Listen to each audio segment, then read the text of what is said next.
This is Gateway City Sports. It's a trap!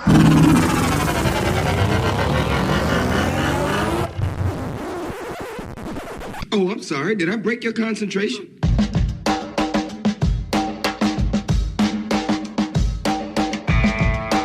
This is the Team of Rivals podcast. Everything you want to hear from the big sports to the big screen. He's all by himself, fires into the end zone. Caught! Touchdown! No! Vaughn into the windup in his first offering. Just a bit outside. He tried the corner in this. He doesn't like you. I don't like you either. Time winding down. Michael for three. Yes! She is gone! I don't believe what I just saw. Go crazy, folks! Go crazy! You believe in miracles?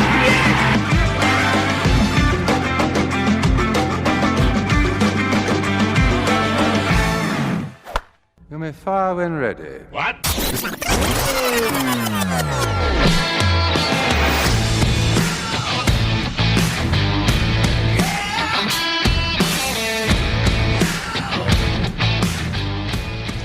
Good evening, Cubs and Cardinals fans. It's Thursday, March 10th, and baseball is back.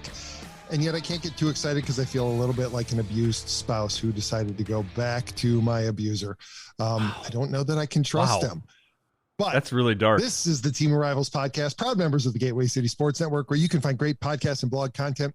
You can follow us online at teamofrivalspodcast.com. We're on Instagram, Facebook, and Rumble at Team of Rivals Podcast.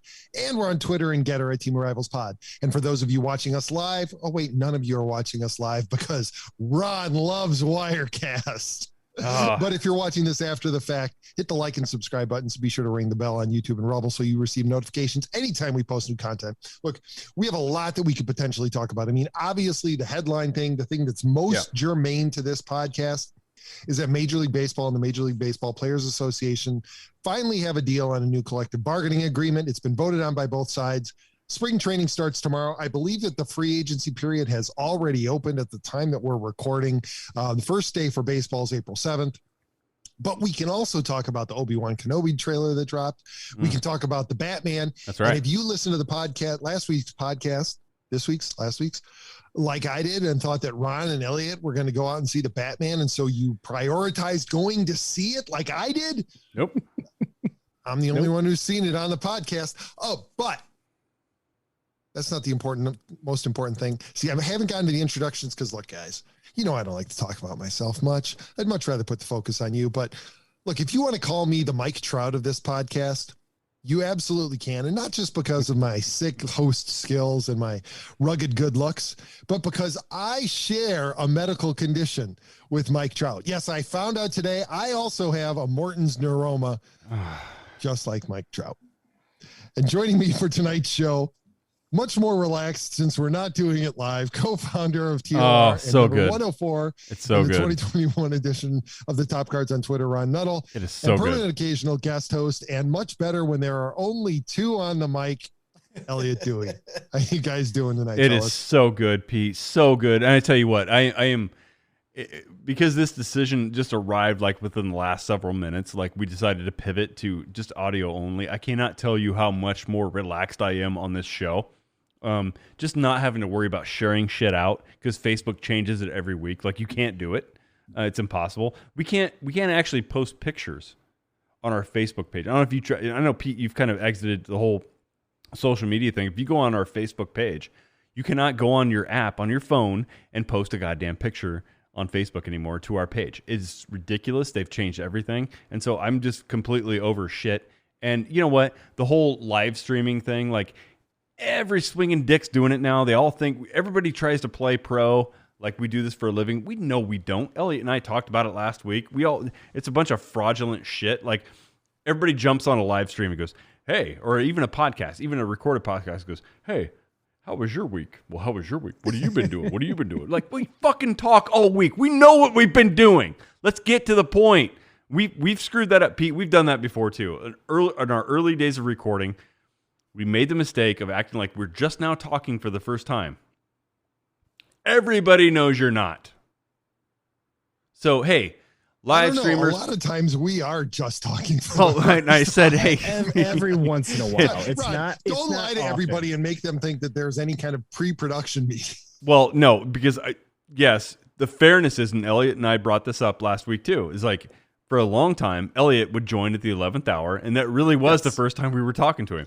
But lately, he's beat your ass every week to the punch, and it's been you. But like, I get your point, right? I was trying to play Casanova, man. Shut up. Yeah, fair enough. But we don't do that. We talk enough or text enough during the week. We all know what we're doing. We all know how our week's gone. We don't do that kind of shit anymore. It's such an amateur thing. We're so pro at this now. I mean, it's ridiculous. Hey, Elliot, you want 5 minutes for a rant? I mean, I already had my mom. You know what? I probably did like everybody else did today, and I had Twitter over in the corner of my computer on my screen at work, and I'm just like, refresh. And then I realized after all of these weeks of us talking and being pissed at baseball, you were right. It is like being an abused spouse and being and going back, and it's like, you motherfucker. Or it's been it's like the people just when I think I'm gone. You bring me back in. Or it's like the people that are kidnapped and they end up sympathizing with the kidnappers, right? And that's Stockholm exactly what syndrome. Yep. Yeah, there you go. Yeah, Pete knew it. So you're saying that we should call Elliot? We should start referring to Elliot as the Patty Hearst of the Team of Rivals podcast. Except that he's not a wealthy heiress, so that doesn't quite work. Except if you put Patty Hearst next to a state wrestling champion, that wouldn't, like, none of that lines up. None of it tracks. But Elliot, his humility as a state wrestling champ doesn't track either. He's like an anomaly in the whole United States. Like, we've said it before, Pete. Like, anybody else that we ever run across in our life, if they are a wrestling champion, that's the first thing they're telling you as you shake their hand at meeting them the first time. They're like CrossFitters. And it's not like it snuck up on him, right? It's not like he came out of nowhere and just won state. I knew him for 10 years. What was it, second? I knew him for 10 years. Third. Never knew he won a state championship in wrestling. Yeah, and took third place the year before. So it's not like, it's not like this was a fluke and he just, he got a great draw in order to win.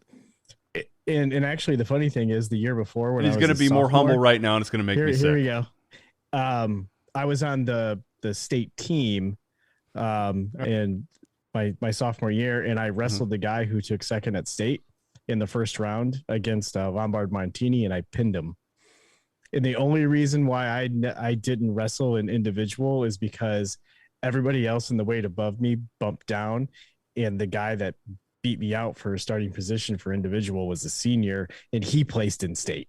So you took third your junior year and state champ your senior year? Is that how we're reading this? Yeah. And then seventh. But you could have been second your sophomore year. Or state champ. Probably. No, I probably would have placed. And here's what I've never known about Elliot. As many times as we went to baseball games, I've been belligerent, had too much to drink, and maybe spouted my mouth off. I didn't know that standing to the left of me was a guy who could take me down in a pin move. Like within about 13 seconds, I would have been running my mouth, not knowing. That's the stealthness he's operating with. What? You're a trained weapon, Ron. You're a military guy. Come on. Elliot, I don't think you understand what. Okay. Anyway, Pete, we got bigger news to get through tonight. I mean, this is actually a big deal. I mean, I you know how frustrated I've been.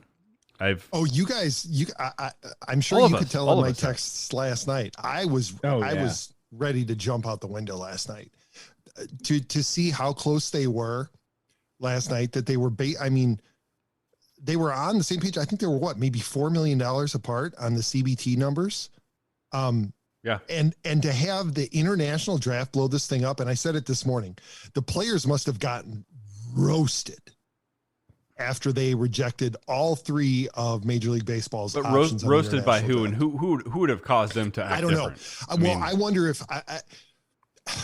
based on what we saw in the voting, I wonder now if they didn't get roasted by the team reps.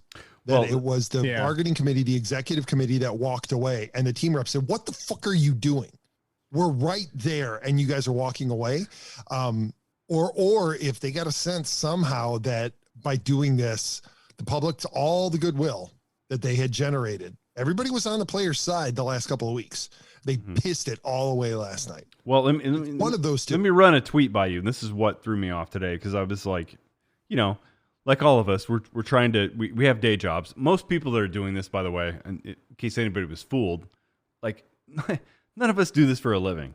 Like, we have day jobs, and this is a hobby for us. This is a passion. We just love the sport. But Ken Rosenthal, who I have a lot of respect for, sent out a tweet today, and it was like just very like, if you just read through it, you don't really get it. And it said, executive subcommittee voted 8-0 against the deal, and teams voted 26-4 in favor. Sources tell The Athletic dissenting teams were New York Mets, New York Yankees, Houston, St. Louis. First to break down was John Heyman.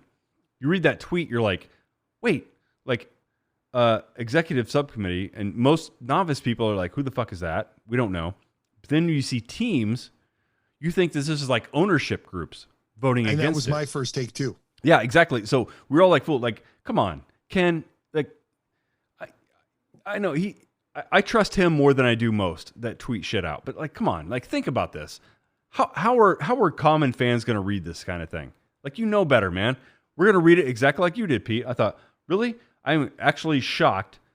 Like, Bill DeWitt and his team voted against this thing, and it wasn't that at all. It was the player rep for the union. And that's like, come on, guys. You could have thrown 3 more characters in there to clear this shit up, and it didn't, come on. I read a fairly good speculation about it, about why, like, you would understand why the Mets and the Yankees player reps would vote against this, right? Sure. They're going to want the competitive balance tax as high as they can get it, because they're the ones who are obviously going to benefit the most. Well, their employer is not the one that's holding back shit. Right. So right. But then you wonder about why the Astros and the Cardinals player reps would vote against it. But then I think maybe 2 members of the executive committee are also Astros and Cardinals. And so they were voting with their teammate. Right. That's so possible. Speaking of Twitter today, Jeff Passan getting his account hacked on the biggest baseball day of the year by some NFT. But did you guys honestly Passan? I call yes, passing reference. Yeah, Passan is actually one of the best. Like, even though he's with ESPN, who's abandoned all like credibility and well, it's only a matter of time before they fire him. It was about an hour that his Twitter got hacked, and then he came back in hilarious fashion by putting up in his headline, "I'm back," and and then he's like, "Hey guys, I got a whole bunch of NFTs for sale." Nice. So, well, yeah, Passan's one of the maybe the only left at ESPN that I will actually still follow, and I think it is true. Yeah, and you've got all these new writing groups like The Athletic that are popping up. We just had a new one in Chicago. That's the CHGO that I sent you guys. But seriously, that's been actually been really good listening to those guys. But seriously, guys, since Manfred had his temper tantrum against like Ken Rosenthal, right, who's not allowed to write, for Major League Baseball anymore, like big mistake, because you just unleashed a guy like that who can now write freely and not worry about it. And so he has on this issue quite often. And join any group that he wants to and criticize MLB as much as he wants. Yeah. So, I mean, just a lack of foresight on a guy like his part, like to let a guy like this go, or just make a move like this and not realize like, oh shit, he's got a, not an insignificant platform in The Athletic, which is popular now, right? Yeah, very. And he can say whatever he wants. It's not like Twitter is limited now. You've got 280 characters. He could have replaced teams with player reps. Yeah. Voted. And then another tweet explaining the difference between the player reps and the executive committee. Well, yeah. I mean, he could have linked those tweets. He could have made it as long as he wanted to, So yeah, it was sloppy. Well, Now you just trying to get the news out, trying to be the first. That's what it's all about. Trying to break the story. So, All right. So you guys want to jump into the details on this? Yeah, let's do it. All right. So the big thing obviously is the competitive balance tax threshold. It goes up to 230 million. And now there are 3 levels. Before there were obviously there were 3 total. Now there are 4. So you've got the 230 as your first level, and then there are penalties at each one after that. But my understanding is there's, I think that it's all, I think, monetary penalties now. We'll see what's coming at what actually comes out once we get a look at the whole thing. But my understanding is that that all of the non-monetary penalties have been dropped. So you're not going to lose draft picks and such if you exceed it. What else? Playoff format expands to 12 teams, which is a win for the players. The major league minimum salary has gone up to $700,000 for next year. Pre-arbitration pool is 50 million. So that's obviously to give bonuses to players who are still in arbitration or before arbitration. Universal DH is a thing. MLB will not ban the shift, won't increase the size of bases, won't institute a pitch clock until at least 2023.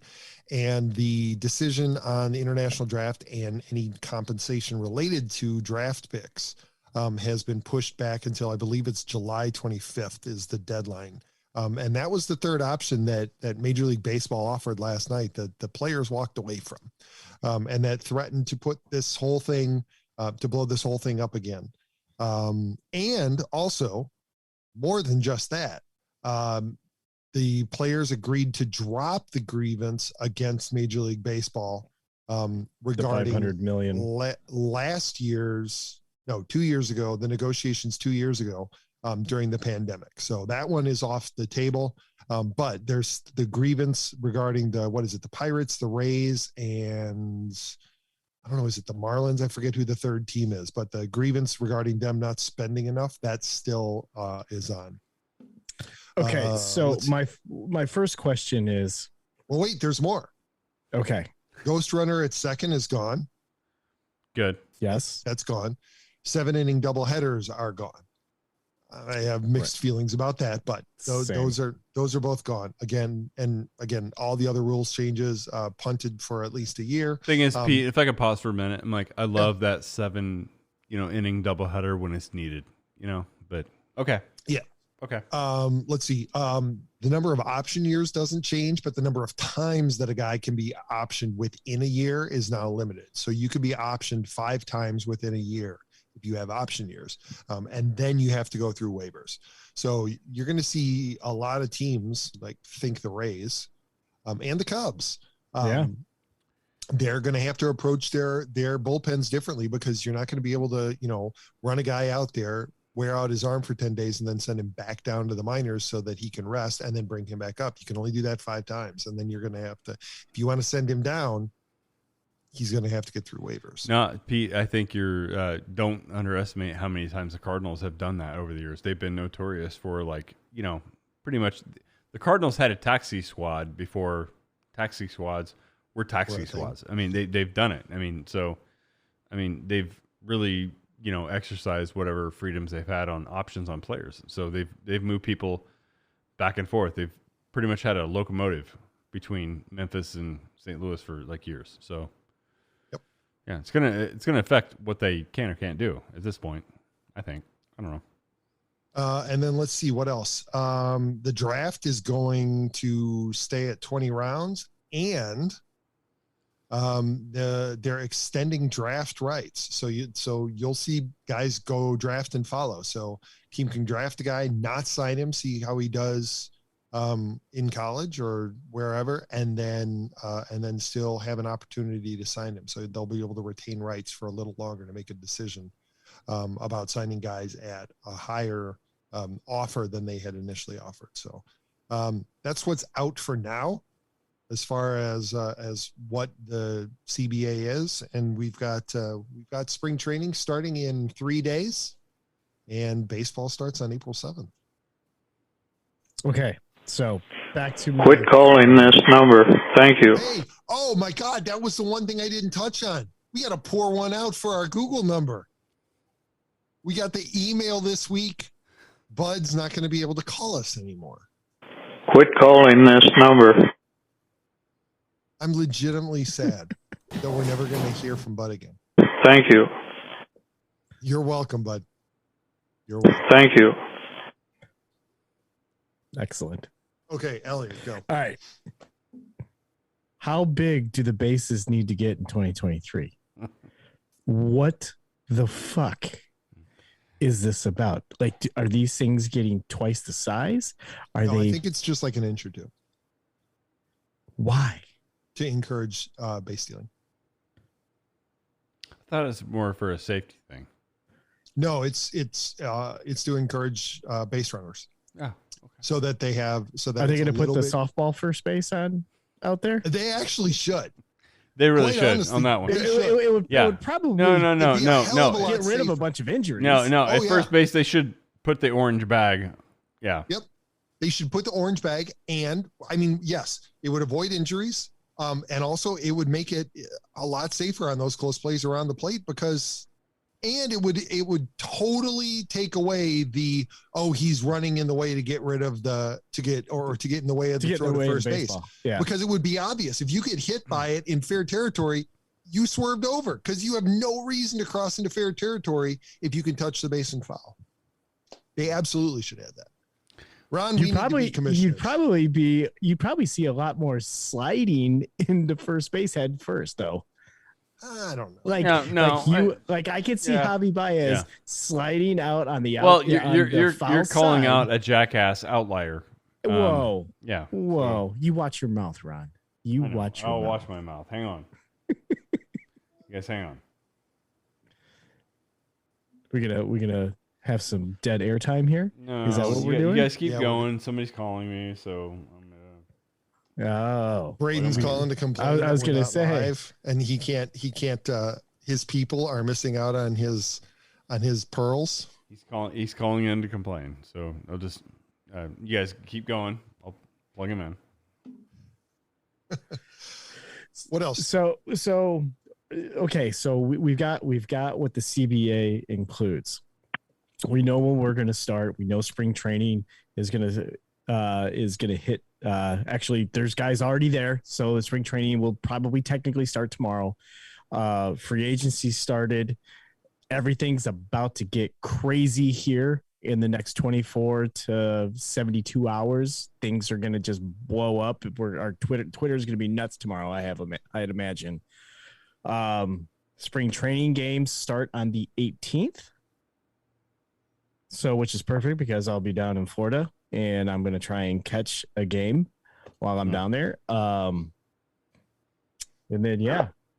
So, but the crazy thing is we're going to see this huge flurry of signings.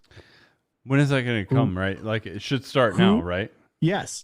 Well, Marcus Stroman wasted no time to going CJ after Correa on on Twitter. All right, B, you there? Yeah. God. What are you smoking a pack a day, kid? I haven't talked in a while, so I'm getting my Greg Cody impression out. Right. But so I guess everybody has their lockout ending story. I don't know if anybody has a special story, but mine happened to be in the last class of the day. And it just so happened to be the teacher who will not let you on your phone for absolutely anything. I mean, you want to take a picture for an assignment, you got to use your school, assigned device, whatever. So I'm sitting there doing my work, checking my Apple Watch slowly, before the Grim Reaper gets me. And bell rings, check my phone, it's there. Like the scene in Holes. I don't know if anybody's seen it, but when it starts raining at the end, that's pretty much how I felt. Listening to Mr. Blue Sky walking out of the school today, pretty stoked. I'm already ready for deals to start happening. I'm impatient.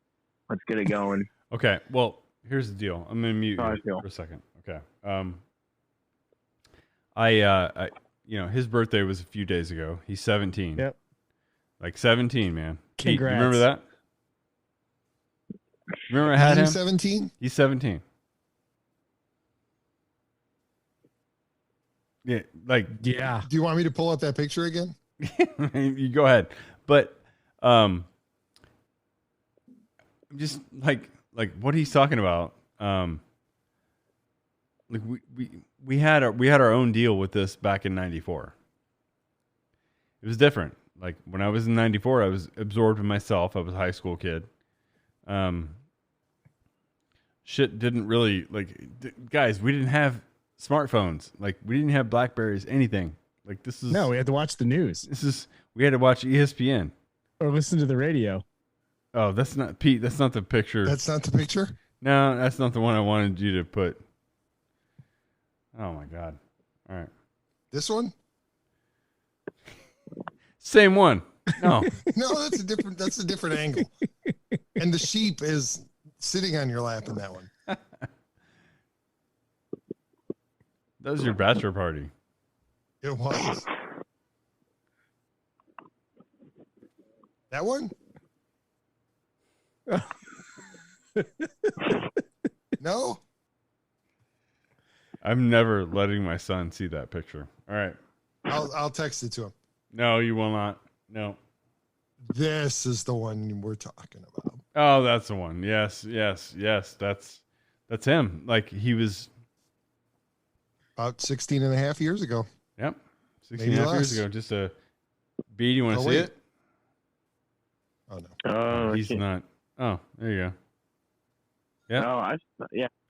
I had a head full of brown hair, bud, until I had you. Well, I'll be a senior in high school next year, by the way. So.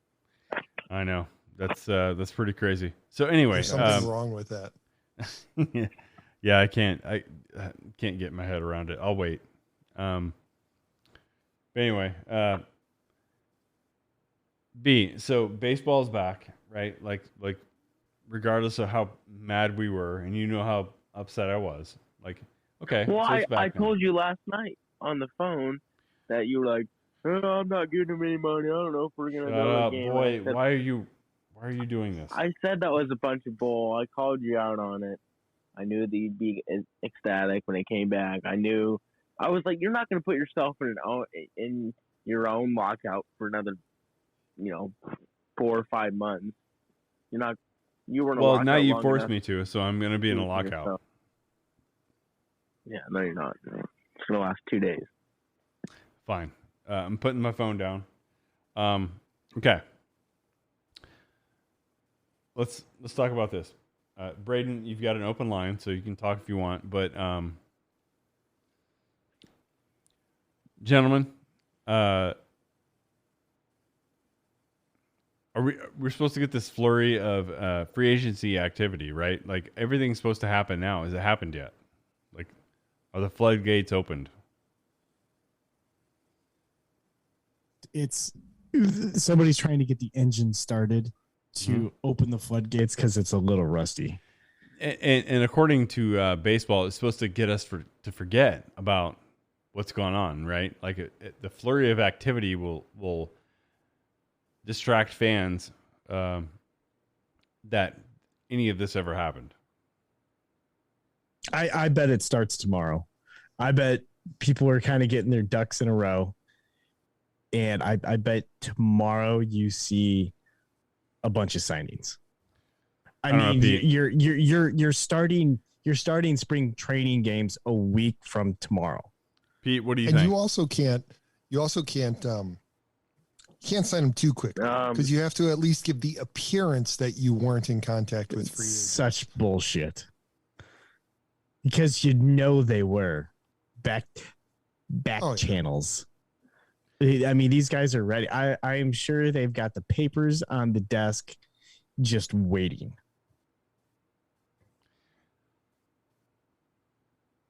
Or the PDF and DocuSign. However you want to do it. No, I think there are a few that, yeah, you're right, that are pending, but I don't know, Pete. Is there going to be a flurry? I think that there will be. It's going to be. I think that, yeah. I do. I think there'll be a flurry at the top, and I think there might be a flurry at the bottom. Yeah. Like the guys who just want to get in and who are willing to take a 1-year pillow, I think you'll see a lot of those. I think it's going to be the guys in the middle who are, it's going to take a little bit longer because they're going to have to wait for the market to shake out.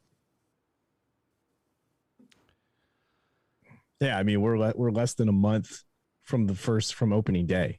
Right. I mean, you can't wait that long. Teams can't wait that long. Nope. I mean, it's not like you've had all winter long to go back and forth, things to die down. No, I mean, you got to get them signed. You got to get them in the camp unless you're going to, and if you don't, the longer you wait, the more chance that these guys don't get into spring training and can possibly hurt themselves during the beginning of the year. So we saw this during COVID, all the injuries that we saw because they had improper spring trainings. Actually, the last 2 years. All right, boys, we got to go. I've got to go. You got to go? You mean you don't want to talk about the big trade that happened today? What trade? Bears. Okay. All right. They traded for Tom Brady. You didn't hear that? A retired Tom Brady. No, they didn't. Yeah, they got the rights to Tom Brady. And they're moving Justin Fields out to a slot receiver. No, they traded He'd Khalil probably be Mack. good there. Yeah, They traded Khalil Mack to the Chargers. You don't want to talk about that? Okay. Obi-Wan trailer? No? Obi-Wan trailer is something. You want to start I over? tell you what, yeah. Disney really knows how to nostalgia the shit out of their trailers. Because when that music kicks in the middle of that trailer, it's just you. It's like you. Yeah. Apparently, they got John Williams to do the score for this. Yes, they did. I thought he was done with Star Wars. Hey, just like us with baseball, he's a battered woman that just keeps going back. And so are we, because we keep hoping. We keep hoping that they're going to turn out something really outstanding. I mean, we got it with the Mandalorian, but still.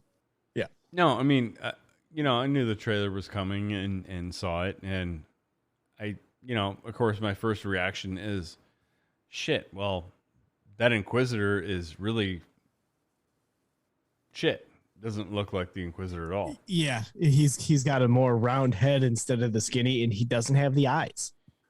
So why is that was kind of my why thing. is it so fucking hard for anybody who's producing this to go, oh shit, well, it was a silly little kids cartoon, which I'm sorry, but new creators at Lucasfilm need to start fucking acknowledging that stuff, right? Yeah. Need to go like, hey, there's a thing here, and when you have a Grand Inquisitor who looks a certain way in an animated series, voiced by a pretty goddamn good actor who used to be James Bond, by the way. Mm-hmm. And you're gonna completely change them in your own sick fucking fantasy of a live action thing. Like, you might want to try to get somewhat close to how they looked for the people that knew them. And so that Inquisitor look is absolute horseshit, and it worries me about what's happening here. And I know that might be a nitpicky, just dumb thing, but the fact that they ignore shit like that worries me, Pete. That, hey, the creators now, are they aware of the things that might have mattered to the hardcore fans, or are they just like, fuck it, we can put a guy in white makeup, a little bit of red under his eyes, make it half-assed look like an Inquisitor, and get by with it. Like that Inquisitor looked like a B-movie, second-rate shit show. It looked terrible. Like the rest. Which one? The trailer or the trailer cartoon? The trailer. I mean, the cartoon was one thing, right? You got to live with it. It was one of the. It is what it is. But the trailer, like, come on. Look like an Inquisitor went on spring break, overindulged, gained about 15 pounds. It looked terrible. You know that, right? Like, it's not the Grand Inquisitor. That's who he is. And we have to live with that. Like, oh, really? The Grand Inquisitor, that got his ass kicked by Kanan. Ron. Ahsoka doesn't look like Ahsoka. Cad Bane doesn't look like Cad Bane. We can't always have nice things. Those two were way... Pete. Ron. No. Come back and just put some ice on it, okay? No, it's going to be okay. I promise I won't do it again. No. Ahsoka was way closer. Cad Bane was way closer. You look at this Inquisitor, the Grand Inquisitor, this fucking shit show they showed in this trailer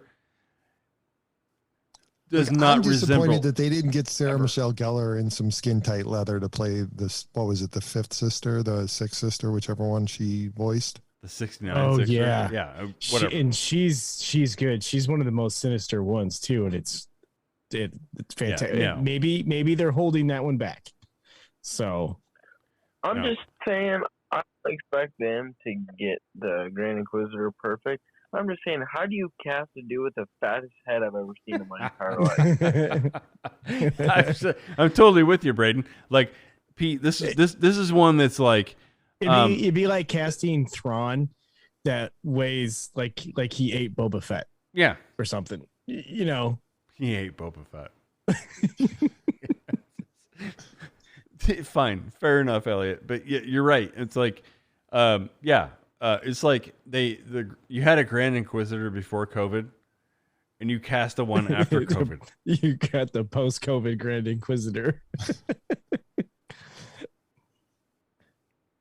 Get him. Grand Inquisitor needs to hit the gym. Jesus Christ, Pete, walk us out. We're done. We're done? I'm done. Wow. Baseball took it out of Ron tonight. So if you enjoyed this episode, don't tell Ron. But don't forget to subscribe. And if you want to help spread the word, please give us a 5-star review. Tell your friends to subscribe. We're available on Rumble, Facebook, YouTube, Apple Podcasts, Spotify, and wherever else you listen to podcasts. Also, be sure to check out the other Gateway City Sports Network podcasts, including a new one, Talking Sports on the Bleachers with Don Glenn, The Derek King Sports Show, 2 for 3 with Moose Michaels, Yacker Jacks, XFL STL, and End the Cards with A-Train Arlington Lane. Send us an email at the show at teamrivalspodcast.com. You can find Elliot on Twitter at TOR_Elliot. And I almost forgot him, but I didn't. You can find Braden online at. Oh, I got to take myself off mute. Hold up. STL Cards Rant and NFL MVP Podcast. And you can find Ron at TOR Ron _75. Thank you. I thought it was TOR _Ron 75. Ron, yeah. Yep. I think TOR Ron _75 is a porn star. Oh, that might be. He might be. And he definitely gets into unprotected things that suck. Yes. Baseball's back, baby. Uh-huh. We'll talk to you again next week. Bye, everyone.